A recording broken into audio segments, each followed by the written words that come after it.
নমস্কাৰ বন্ধু বান্ধৱীসকল, প্ৰথম কথাটো হ'ল কি আজি ৰিজাল্ট দিবনে নাই চবৰে মানে এইটোই প্ৰশ্ন। ৰিজাল্ট আচলতে যদি দিয়া হ'লে আপোনালোকৰ যিবিলাক স্কুল কলেজ আপোনালোকে পঢ়িছে তাত এতিয়ালৈকে খবৰ আহি গ'ল হয় যে আজি ৰিজাল্ট দিল হয়, তাৰ পৰা আপোনালোকে খবৰ পাই গ'ল হয়। প্ৰথম পইণ্টটো এইটো। ছেকেণ্ড পইণ্ট আছে ইয়াতে ডাইৰেক্ট ৰমেশ পেগু ছাৰে কৰিছে দিছ ইজ ফল নিউজ ডণ্ট ট্ৰাষ্ট। ইয়াত নন্দনপট্টনী ছাৰে লিখিছিল মানে আছাম হায়াৰ ছেকেণ্ডেৰী ৰিজাল্ট মানে 27 মে'ত 9টা বজাত আপোনাৰ ডিআৰৱানি ইয়াতে লিখিছিল, বাট ইয়াতে লিখিছে দিছ ইজ ফল নিউজ ডণ্ট ট্ৰাষ্ট।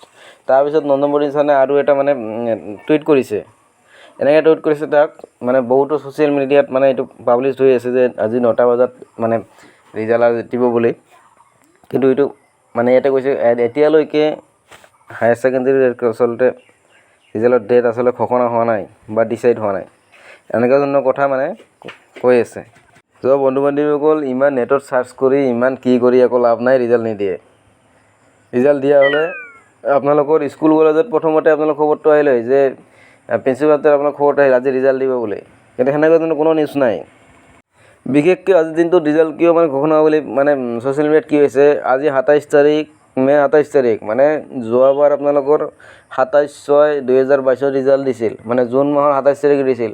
কিন্তু ইতিমধ্যে মানে অসম চৰকাৰে আচলতে অসমৰ শিক্ষা বিভাগে আচলতে পাব্লিছ কৰি দিছিল মে'ৰ লাষ্ট উইকত ৰিজাল্ট দিব বুলি। সেইকাৰণে যোৱা বছৰ যিহেতু জুনৰ 27 তাৰিখে দিছিল, সেইকাৰণে যে 27 তাৰিখ এইটো ভাইৰেল হৈ আছে, বহুতো ৱেবছাইটত এইটো ভাইৰেল হৈ আছে। এইটো বস্তু 27/6/2022 মানুহ এইটো নাচায়, ডাইৰেক্ট 27টো চাই আছে, মানে আজি ৰিজাল্ট দিব। ৰিজাল্ট নিদিয়ে আৰু চেনেলটোত আহে ভিডিঅ'বিলাক চাই ছাবস্ক্ৰাইব কৰিব পাহৰি যায় নে নকৰে ইচ্ছা কৰি ল'ব। ধন্যবাদ।